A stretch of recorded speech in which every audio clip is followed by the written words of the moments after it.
09. Perkenalkan, saya Ika Maulidia dengan NIM 15. Kami bertiga mahasiswi dari Program Studi Pendidikan Biologi Universitas Muhammadiyah Jember semester 5. Nah, tujuan kita membuat video podcast ini untuk memenuhi tugas mata kuliah mikrobiologi dengan tujuan untuk memenuhi tugas ujian akhir semester. Hari ini, di podcast ini, kita akan membahas sesuatu yang sering kita jumpai di sekitar kita namun sering kita abaikan. Apa tuh? Yaitu jamur. Yaps, jamur itu ada di mana-mana, mulai dari yang tumbuh di makanan hingga jadi makanan yang enak. Tapi jangan salah loh ya, jamur itu bukan cuma tentang makanan aja. Ada banyak fakta unik tentang jamur yang akan kita bahas kali ini. Nah, teman-teman sekalian, kami bertiga ini sedang menempuh mata kuliah dengan mata perkuliahan mikrobiologi. Nah, kami ini telah sampai pada pembahasan tentang protista. Nah, ternyata protista itu dibagi menjadi 3, teman-teman. Yang pertama itu ada protista yang mirip jamur, lalu yang kedua yaitu ada protista yang mirip tumbuhan, dan yang ketiga yaitu ada protista yang mirip hewan. Khusus di podcast ini kita akan membahas protista yang mirip dengan jamur. Adapun pembahasan di podcast kali ini yaitu kita yang pertama akan membahas tentang jamur. Jadi seperti apa sih jamur, bagaimana ciri-cirinya, itu akan kita bahas. Lalu yang kedua kita akan membahas protista mirip jamur atau fungi. Itu seperti apa saja macamnya. So stay tune terus di podcast kita. Nah, yang pertama kita membahas tentang jenis-jenis jamur. Ternyata jamur itu ada jamur yang bisa dimakan. Contohnya jamur tiram, jamur merah. Lalu yang kedua juga ada jamur yang beracun. Lalu yang ketiga ada juga jamur yang dimanfaatkan dalam medis. Yang kedua, ada peran jamur dalam ekosistem. Yang pertama, jamur itu sebagai pengurai loh. Yang nomor 2, simbiosis mutualisme antara jamur dan tumbuhan. Selain memiliki peran dalam ekosistem, ternyata jamur itu juga memiliki budaya yang populer. Contohnya ada jamur di dalam games, ada jamur di dalam cerita rakyat, ada jamur di dalam film juga. Nah, teman-teman, kali ini kita akan membahas jamur dari sisi yang berbeda, yaitu pada manfaatnya bagi kesehatan. Kalian tahu nggak sih? Tahu apa? Ternyata banyak banget loh jenis jamur yang memiliki kandungan nutrisi yang tinggi dan bisa meningkatkan imunitas bagi tubuh kita.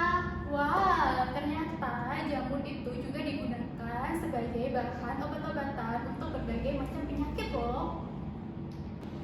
Nah, kali ini teman-teman, mari kita membahas manfaat jamur pada kesehatan. Jamur itu bisa dimanfaatkan sebagai sumber protein nabati dan juga kandungan vitamin dan mineral pada jamur.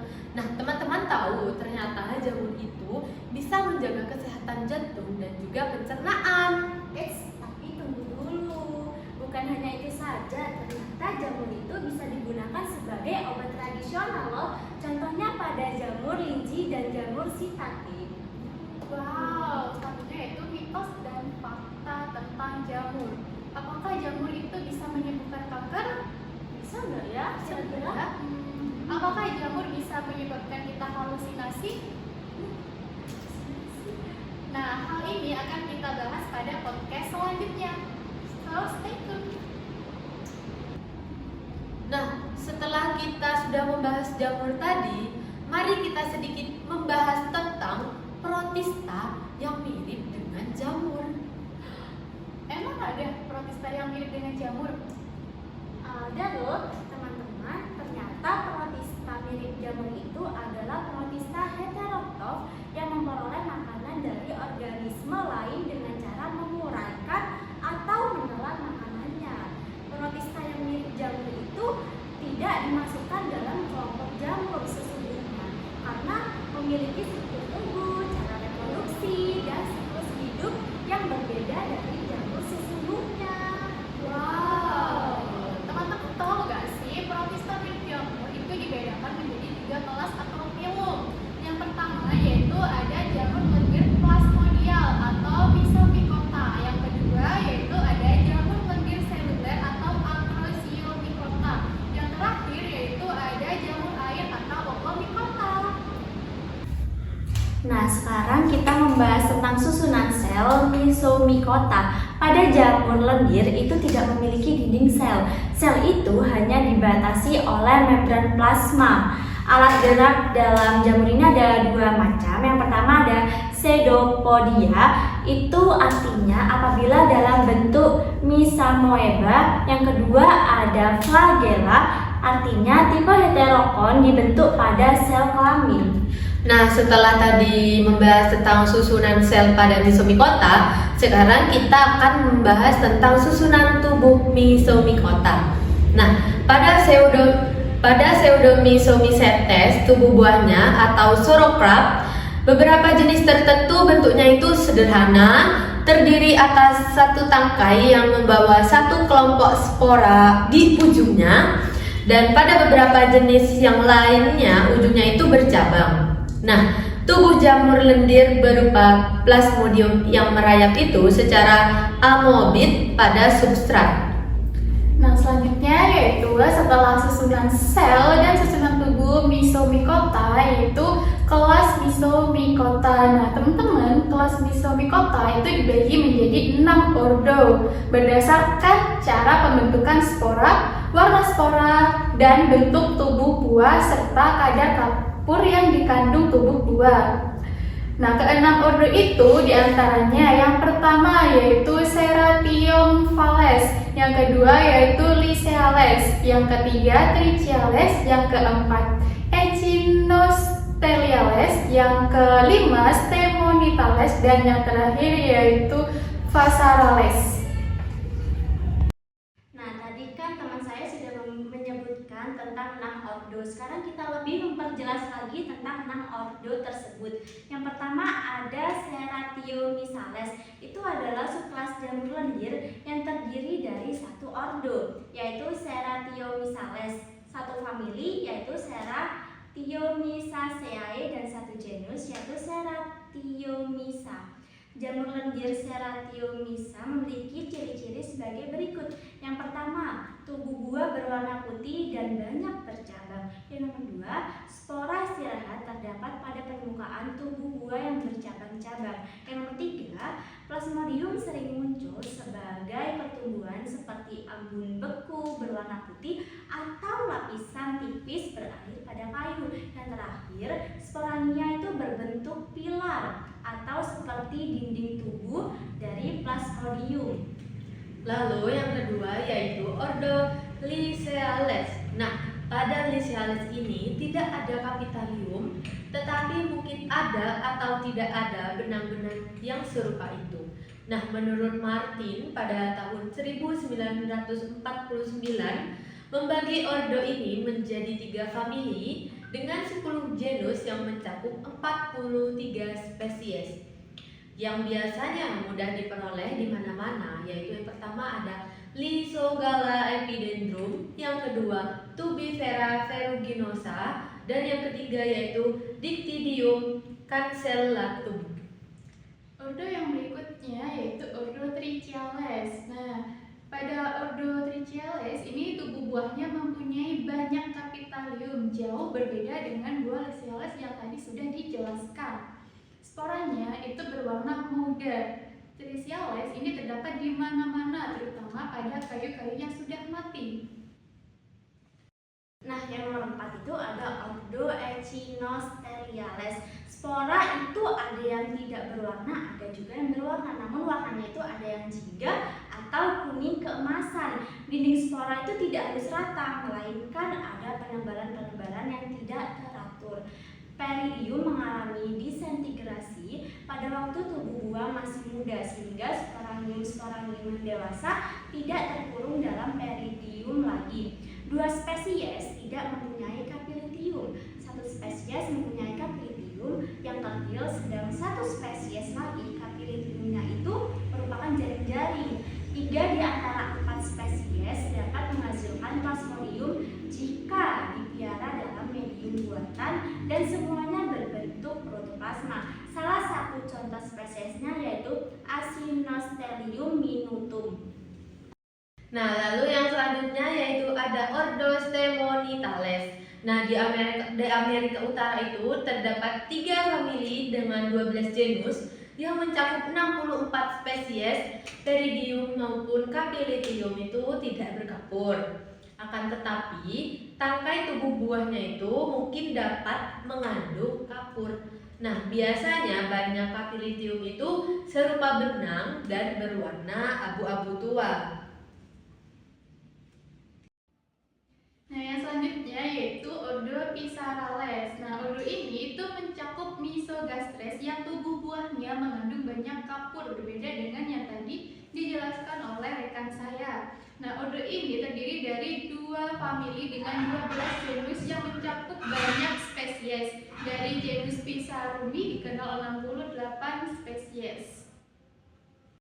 Selanjutnya kita memasuki ciri-ciri. Jadi berdasarkan ciri-ciri yang khas, maka setengah ahli menyebutnya Mycetozoa atau kata Yunaninya Mykes yang artinya jamur dan zoon artinya hewan. Dalam siklus hidup organisme-organisme tersebut terdapat tahap atau fase yang serupa dengan kehidupan protozoa, bersaling dengan tahap atau fase yang mirip dengan kehidupan jamur biasa. Nah, lalu setengah ahli yang lain itu menamakan kelompok organisme ini Myxomycetes itu, atau dalam kata Yunani itu Mysa, itu lendir, dan Mykes, yaitu jamur atau jamur lendir. Dan pada fase lain tampaknya itu seperti jamur.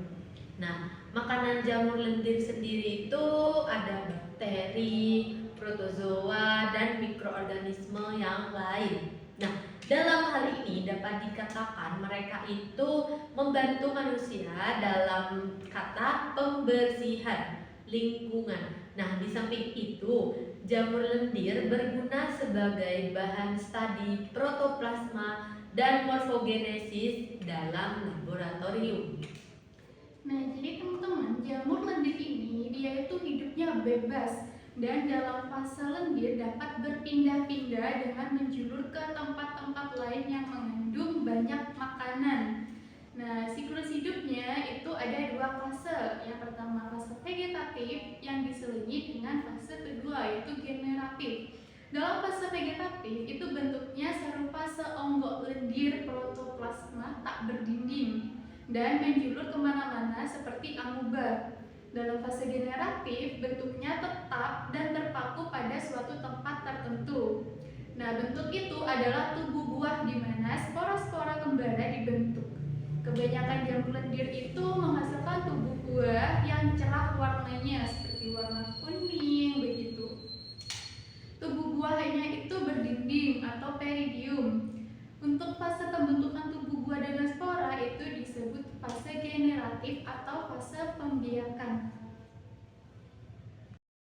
Nah, teman-teman sekalian, kami bertiga ini sedang menempuh mata kuliah dengan mata perkuliahan mikrobiologi. Nah, kami ini telah sampai pada pembahasan tentang protista. Nah, ternyata protista itu dibagi menjadi 3, teman-teman. Yang pertama itu ada protista yang mirip jamur, lalu yang kedua yaitu ada protista yang mirip tumbuhan, dan yang ketiga yaitu ada protista yang mirip hewan. Khusus di podcast ini kita akan membahas protista yang mirip dengan jamur. Adapun pembahasan di podcast kali ini yaitu kita yang pertama akan membahas tentang jamur. Jadi seperti apa sih jamur, bagaimana ciri-cirinya, itu akan kita bahas. Lalu yang kedua kita akan membahas protista mirip jamur atau fungi. Itu seperti apa saja macamnya. So stay tune terus di podcast kita. Setelah tadi teman saya menyebutkan 3 film protista yang mirip jamur, kita akan membahas mendalam mengenai Myxomycota atau jamur lendir plasmodial. Myxomycota disebut dengan jamur lendir karena memiliki protoplasma tanpa dinding sel. Myxomycota adalah kelompok jenis jamur lendir yang berwarna kuning karena memiliki pigmen berwarna kuning atau orange. Myxomycota sendiri itu bersifat heterotrof, memiliki bentuk seperti lendir atau plasmodium dan dapat bergerak-gerak seperti amoeba. Nah, habitat Myxomicota ini ternyata Myxomicota ini dapat hidup di tempat yang lembab dan basah seperti di hutan basah dan sampah-sampah yang basah. Dan kelompok ini juga dapat ditemui di batang kayu yang busuk loh. Wow. Selanjutnya yaitu reproduksi Myxomicota. Nah, teman-teman, reproduksi pada Myxomicota itu dapat dilakukan dengan dua cara loh. Yang pertama yaitu cara generatif, yang kedua yaitu dengan cara vegetatif. Nah, pada reproduksi secara generatif itu akan melibatkan peleburan sel gamet dengan cara sinami. Sinami itu apa sih? Sinami itu apa ya? Jadi sinami itu adalah peleburan dua buah sel gamet yang memiliki ukuran dan bentuk yang sama, tetapi memiliki jenis yang berbeda. Peleburan ini kemudian diikuti dengan peleburan inti yang menghasilkan zigot diploid. Sedangkan pada reproduksi secara vegetatif dilakukan dengan spora yang nantinya akan membentuk sel gamet. Spora sendiri itu adalah salah satu atau beberapa sel yang bisa berupa sel haploid atau sel diploid yang dibungkus oleh lapisan pelindung. Teman-teman sekalian, bisa kita simpulkan bahwa jamur itu nggak cuma enak dimakan loh. Ternyata jamur itu punya banyak manfaat bagi kesehatan tubuh kita. Banyak banget jenis jamur yang memiliki kandungan nutrisi yang tinggi dan bisa meningkatkan imunitas tubuh kita loh. Eits, tapi tunggu dulu. Juga ada loh jamur yang beracun. Jadi kalian harus hati-hati dalam memilih jamur untuk dikonsumsi sebagai makanan kita. Jadi teman-teman, ternyata ada loh protista yang mirip dengan jamur. Contohnya seperti yang sudah tadi kita bahas. Nah, semoga podcast ini memberikan wawasan kepada teman-teman serta memberikan gambaran singkat tentang bagaimana sih protista yang mirip jamur itu. See you the next podcast. Di podcast selanjutnya kita akan membahas tentang Mitos dan fakta tentang jamur. Terima kasih kepada teman-teman sekalian yang sudah menonton video kita. Jangan lupa like, komen, Dan juga subscribe. Wassalamualaikum warahmatullahi wabarakatuh. Bye-bye.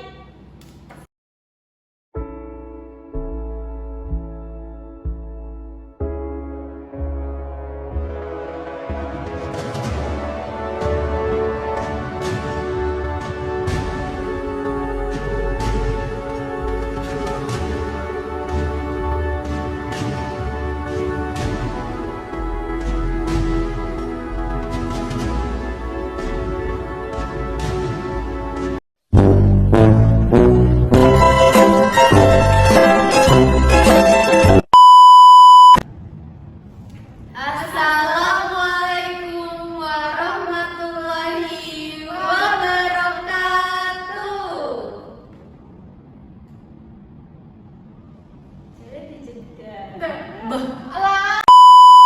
Tugas mata kuliah mikrobiologi dengan tujuan untuk memenuhi tugas ujian akhir semester.